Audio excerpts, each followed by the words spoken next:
Students, उत्परिवर्तन में हमने देखा कि गुणसूत्रों के जो जीन हैं उनमें पाया जाता है आनुवंशिक पदार्थ, नाइट्रोजनिक क्षारक, डीएनए, आरएनए। उससे संबंधित उत्परिवर्तन क्या कहलाता है? जीन उत्परिवर्तन की नाइट्रोजनिक क्षारक में कोई परिवर्तन आ जाए, कि एडेनिन है उसकी जगह अगर थायमिन आ जाए, साइटोसिन की जगह यूरेसिल आ जाए। और नाइट्रोजनिक क्षारक हमने देखे थे पिरिमिडिन और प्यूरिन, 2 प्रकार के थे। इसी सीरीज में आगे है गुणसूत्रीय उत्परिवर्तन। यह भी 2 प्रकार का होता है। गुणसूत्रीय उत्परिवर्तन यानी पहला था जीन कि केवल गुणसूत्र पर पाए जाने वाले जीन में परिवर्तन हो रहा है, तो उसे क्या कहा? जीन। अब क्या है, पूरे गुणसूत्र की बात की जा रही है कि गुणसूत्र में उत्परिवर्तन हो रहा है। हम देखें मनुष्य में, हमने देखे कितने गुणसूत्र होते हैं? 46, या हम कहें 2n = क्या होता है? 23, यानी 23 जोड़े गुणसूत्र, या हम कहें संख्या में कितने होते हैं? 46 गुणसूत्र। इसी आधार पर अब हम पढ़ रहे हैं आगे क्रोमोसोमल म्यूटेशंस या गुणसूत्रीय उत्परिवर्तन। 2 प्रकार का है। पहला है संख्यात्मक, न्यूमेरिकल, यानी गुणसूत्रों की संख्या में चेंज होगा, नंबर में चेंज होगा, तो ये परिवर्तन क्या कहलाएगा? गुणसूत्रीय संख्यात्मक उत्परिवर्तन। अगर गुणसूत्रों की संरचना में अगर कोई चेंज आ रहा है, कोई परिवर्तन हो रहा है, तो क्या कहलाएगा? संरचनात्मक परिवर्तन।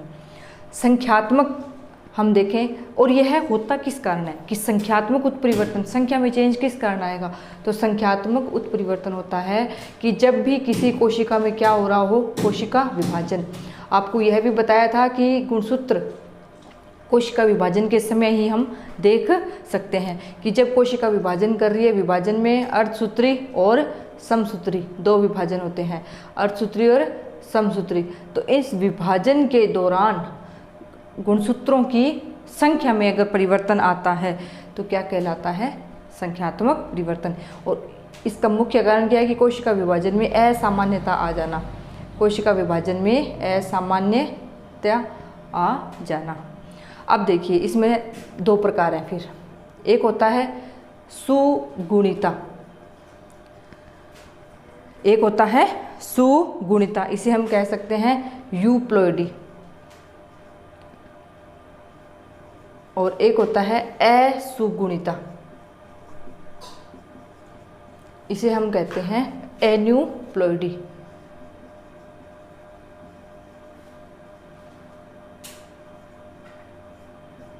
असुगुणिता और पहला है सुगुणिता। सुगुणिता का मतलब है कि गुणसूत्र सेट्स के रूप में पाए जाते हैं, गुणसूत्र समुच्चय के रूप में पाए जाते हैं। जैसे यहाँ हमने 2n = 23 बताया, तो इसी प्रकार गुणसूत्र के सेट की संख्या में वृद्धि हो जाए या कमी हो, तो उसमें क्या है? 2n डिप्लॉयड तो कंडीशन सामान्य कोशिका में पाई जाती है। 2n को हम क्या कहते हैं? डिप्लॉयड या द्विगुणित।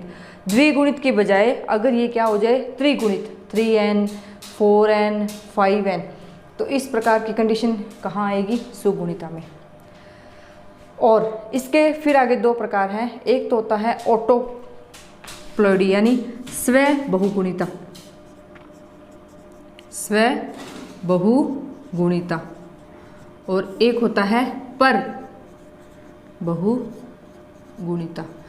देखिए स्व का मतलब है कि उस कोशिका के खुद के ही गुणसूत्रों के संख्या में अगर वृद्धि हो तो क्या कहलाएगी? स्व बहुगुणिता। जैसे इसमें कंडीशन क्या आ जाएगी कि गुणसूत्र का सेट है, उसमें कोशिका विभाजन के समय असामान्यता के कारण उसके सेट्स की संख्या क्या है? क्या तो 3n हो जाए या 4n हो जाए, 3n होगी तो क्या कहलाएगी? ये ट्राइप्लॉइडी। अगर 4n हो जाएगी तो टेट्राप्लॉइडी, चतुर्गुणित। 5n हो जाएगी तो पेंटाप्लॉइडी, और 6n हो जाएगी तो हेक्साप्लॉइडी या षटगुणित। ये क्या कहलाएगा? स्व बहुगुणिता। और स्व बहुगुणिता को प्रेरित किया जाता है, एक केमिकल होता है जिसे हम कहते हैं कोल्चिसिन। कोल्चिसिन ये प्लांट से प्राप्त होता है एक ऐसा केमिकल है कि ये विभाजन, कोशिका विभाजन के समय क्या किया करता है? ये गुणसूत्रों की जो संख्या है उसमें उत्परिवर्तन कर सकता है। तो ये केमिकल कौन सा होता है? कोल्चिसिन।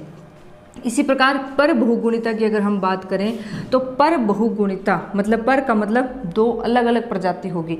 जैसे एक संकरण से एक स्पीशीज तैयार की गई है रेफेनोब्रेसिका। रेफेनोब्रेसिका संकरण क्या है कि दो अलग अलग स्पीशीज, दो अलग अलग जातियां जैसे ए और बी, इन दोनों के आपस में क्या करवाया जाए, फर्टिलाइजेशन करवा के अगर नई स्पीशीज तैयार की जाती है तो वो क्या है, संकरण। और संकरण में जब अलग अलग दो स्पीशीज ली जाती हैं तो इनसे जो प्राप्त होने वाली जो नई स्पीशीज है, पहली कंडीशन है कि ये क्या होती है, बंध्य होती है। क्या होती है, यह है बंध्य होती है। इसमें अगर हम बात करें तो रेफेनोब्रेसिका है, ये रेफेनस स्टाइवस और ब्रेसिका ओलेरेसिया इनसे प्राप्त किया गया है। रेफेनोब्रेसिका को जैसे ए तो यहाँ हमने लिया रेफेनस स्टाइवस और बी है हमारे पास ब्रेसिका ओलिरेसिया। इसमें 2n क्या होते हैं, 18 और यहाँ भी 2n क्या होता है, 18। जब इनका संकरण करवाया गया तो एक बंध्य स्पीशीज प्राप्त हुई जिसे हम क्या कहते हैं, रेफेनोब्रेसिका। और यहाँ गुणसूत्रों की संख्या कितनी हो गई, 2n = 36। तो ये जो स्पीशीज़ है ये क्या होती है, स्टेराइल या बंध्य। और यह एग्जाम्पल किसका है, पर बहुगुणिता, यानी इसमें दो अलग अलग स्पीशीज़ के कारण क्या है, गुणसूत्रों की संख्या में वृद्धि हो रही है। और यहाँ क्या था, स्व बहुगुणिता, वो एक ही कोशिका एक ही जीव है जिसके गुणसूत्रों में क्या हो रही है, कोशिका विभाजन में असामान्यता के कारण उसके गुणसूत्रों में वृद्धि हो रही है। तो यह तो क्या था हमारा स्व बहुगुणिता। और पर बहुगुणिता है, यह क्या है, इसमें दो अलग अलग स्पीशीज़ की हम बात करेंगे और इसमें कौन सी प्रोसेस आएगी, संकरण। और पर बहुगुणिता का हम अगर देखें हमारे लिए क्या इम्पोर्टेंस है, तो पर बहुगुणिता से धीरे धीरे हमारे वैज्ञानिक क्षेत्र में, हमारी कृषि क्षेत्र के लिए ऐसी स्पीशीज संकरण जातियाँ तैयार की जा रही है जिनसे हम उच्च उत्पादकता युक्त किस्म को तैयार किया जा रहा है कि हमें फसलों का अधिक से अधिक उत्पादन हो और उनमें रोग प्रतिरोधक क्षमता अधिक हो। ये तो हम हमारे पास अगर दो अलग अलग प्लांट्स या स्पीशीज़ की बात करें कि एक की प्रतिरोधक क्षमता बहुत अधिक है और एक की उत्पादन क्षमता बहुत अधिक है, लेकिन ये दोनों गुण अलग अलग प्लांट्स में है, तो हम इन्हें क्या कर सकते हैं, एक साथ भी ला सकते हैं। और ये कंडीशन कहाँ से हमारे सामने आई, पर बहुगुणिता से। तो ये हमारा है यहाँ तक यूप्लॉइडी। अब अगर हम बात करें एन्यूप्लॉइडी, एन्यूप्लॉइडी में क्या है, इसमें तो गुणसूत्र समुच्चय या सेट्स के रूप में संख्या बढ़ती है। यहाँ क्या है, असुगुणिता। असुगुणिता में कोशिका विभाजन के दौरान जब गुणसूत्रों का क्या होता है, पृथक्करण होता है, तो उसमें पृथक्करण के समय गुणसूत्रों का आपस में क्या हो जाता है, अवियोजन। क्या हो जाता है, अवियोजन। यानी यहाँ कोई एक सेल है 2n, इसमें यहाँ इसे क्या बनाना था, n और n, यानी अलग अलग होने थे गुणसूत्रों को, पृथक्करण होना था कोशिका विभाजन के समय, अर्धसूत्री विभाजन की अवस्थाओं के दौरान। लेकिन किसी कारण वो क्या है, पृथक नहीं होते हैं, वो गुणसूत्र आपस में क्या है, जुड़े हुए ही रह जाते हैं। और वो इसी कंडीशन में जो उनकी आगे संतति सेल है उसमें प्रवेश कर जाते हैं। तो ये कंडीशन क्या कहलाती है, असुगुणिता। विभाजन के समय गुणसूत्रों के पृथक्करण में क्या हो जाता है, यहाँ अवियोजन। तो इससे क्या है, गुणसूत्रों की या तो क्या हो जाती है कमी और या क्या हो जाती है वृद्धि।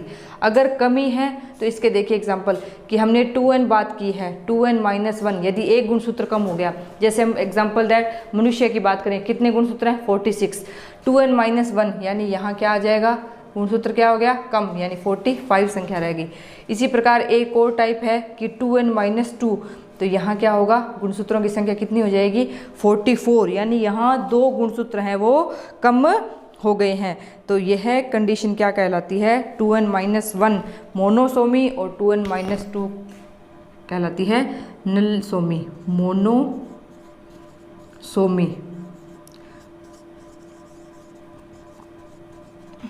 ये कंडीशन हम यहाँ एग्जाम्पल किसका ले रहे हैं, मनुष्य का, 46 गुणसूत्रों से। अगर कमी हो रही है गुणसूत्रों के पृथक्करण के समय, अवियोजन के समय क्या हो, कमी हो, तो क्या कहलाएगी, मोनोसोमी। 45 गुणसूत्र हो गए और 44।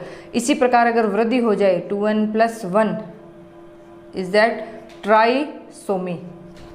और अगर क्या हो जाए, दो गुणसूत्रों की संख्या बढ़ जाए तो ये क्या कहलाएगा, टेट्रासोमी। यहाँ हम बात करें तो कितने हो गए गुणसूत्र, 47, और यहाँ हम बात करें तो कितने हो गए, यहाँ 48। और 47 है, इसके लिए हमने एक एग्जाम्पल पढ़ा हुआ है, बिल्कुल आपको याद आना चाहिए। हमने बात की थी डाउन सिंड्रोम की। किसकी बात की थी, डाउन सिंड्रोम। मनुष्य में ही हमने ये आनुवंशिक डिजीज़ हैं, उनमें गुणसूत्रों से संबंधित कि अगर गुणसूत्रों की संख्या बढ़ जाती है तो कौन सा रोग होता है, डाउन सिंड्रोम। तो ये है हमारे पास असुगुणिता, और यहाँ क्या है, ये यूप्लोइडिया सुगुणिता।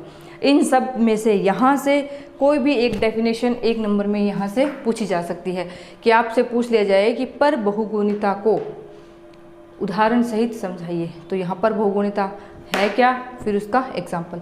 इसी प्रकार अगर यहाँ बात की जाए असुगुणिता की, तो इसमें 2 टाइप्स है कि गुणसूत्रों की कमी हो जाए या गुणसूत्रों की वृद्धि हो जाए। तो इस बेस पर ये हमने यहाँ देखा है कि गुणसूत्रों में कौन सा उत्परिवर्तन हो रहा है, संख्यात्मक उत्परिवर्तन। संरचनात्मक यानी गुणसूत्रों की स्ट्रक्चर, या हम कहें संरचना, या हम कहें रचना में परिवर्तन हो। तो यह भी क्या है, 4 प्रकार का है। जैसे हम पहला बात करें विलोपन,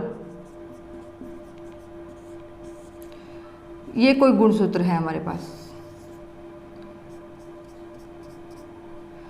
इसमें क्या हो जाए, इस एक गुणसूत्र की बात कर रहे हैं, ये इसकी पहले ए स्टेज यानी प्राइमरी स्टेज है, और जब इसमें क्या हो, उत्परिवर्तन की घटना होने के बाद जब हम गुणसूत्र बनाएंगे तो विलोपन का मतलब इसका जैसे एक खंड हम माने कि यहाँ से ये खंड क्या हो गया, विलोपित हो गया, बाहर निकल गया, तो ये क्या कहलाता है। अब ये देखिए पहले हाइट ये थी, यानी इसको हम इस प्रकार देखें कि ये यहाँ और ये इतना भाग है, तो इतना रहना था, ये गुणसूत्र अब हमारे पास क्या रह जाएगा,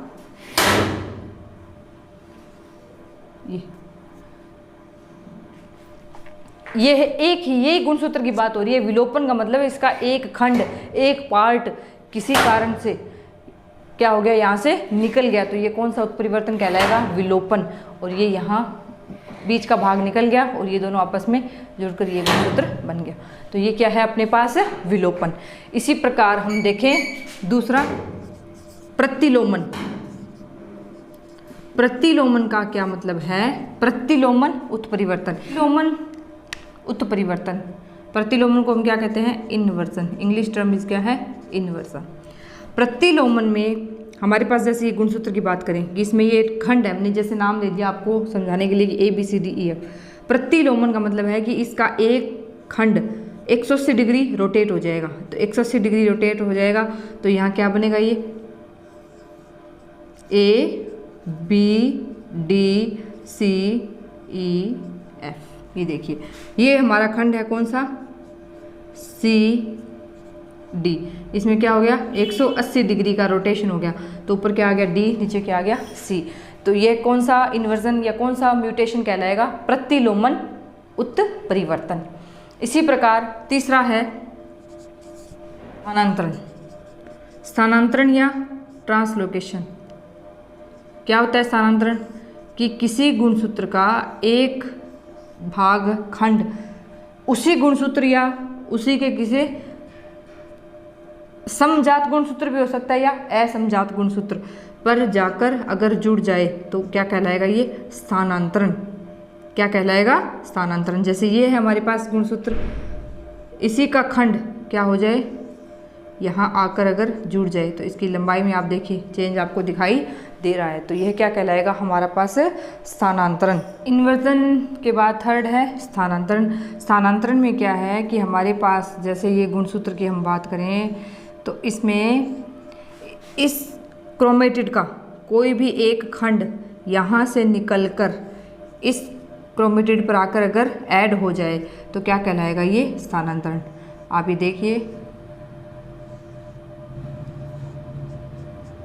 ये देखिए ये जैसे यहाँ आकर ऐड हो गया, ये ऐड हुआ भाग, तो ये क्या कहलाता है, स्थानांतरण। स्थानांतरण के कारण ये गुणसूत्र हैं, ये असमजात क्रोमेटिड्स भी हैं, आपस में आप ऐड होकर कई बार क्या है एक समजात गुणसूत्र भी निर्माण कर सकते हैं।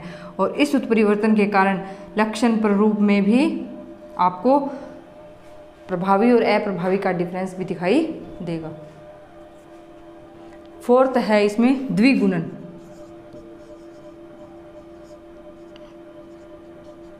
द्विगुणन या हम इसकी इंग्लिश टर्म देखें तो डुप्लीकेशन। डुप्लीकेशन का मतलब है कि ये हमारा गुणसूत्र है, इसका कोई एक खंड क्या करे, डुप्लीकेट अपनी कॉपी बना ले।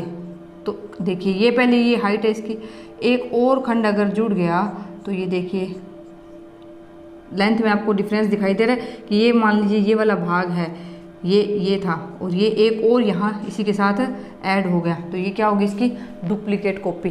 तो ये क्या कहलाएगा, द्विगुणन। तो संरचनात्मक यानी गुणसूत्र की संरचना से संबंधित जितने भी उत्परिवर्तन हैं क्या कहलाएंगे, संरचनात्मक उत्परिवर्तन।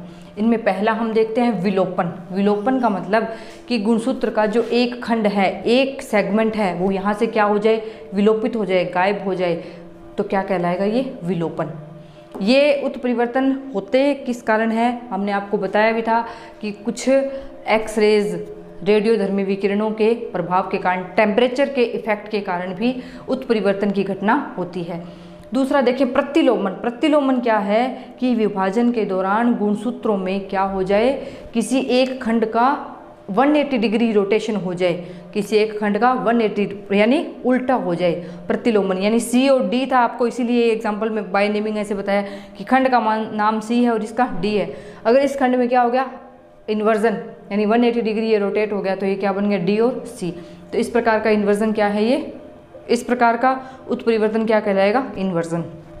फिर है स्थानांतरण। स्थानांतरण का मतलब कि किसी सेगमेंट का अपने स्थान से दूसरे स्थान पर जाकर जुड़ जाना क्या कहलाएगा, स्थानांतरण। और इस स्थानांतरण में ये समजात गुणसूत्र पर भी हो सकता है और हो सकता है कि इसी के पास यहाँ क्या हो, एक असमजात गुणसूत्र हो। और अगर असमजात गुणसूत्र पर भी ये सेगमेंट जाकर जुड़ रहा है तो भी ये क्या कहलाएगी, प्रोसेस स्थानांतरण। और कई बार ऐसे सेगमेंट्स के आपस में जुड़ते रहने के कारण कई बार असमजात गुणसूत्रों से एक समजात गुणसूत्र का निर्माण भी हो जाता है। फोर्थ है डुप्लीकेशन या द्विगुणन। द्विगुणन यानी खुद की जैसे ही कॉपीज को तैयार करना। तो ये हमारा भाग है, आप इसे देखिए ध्यान से, ये इसे मैंने जिसे डार्क किया है, इस भाग की क्या होगी, डुप्लीकेट कॉपी बन गई, ये इसके साथ ऐड हो गई। तो ये क्या कहलाएगा, डुप्लीकेशन होना या द्विगुणन होना।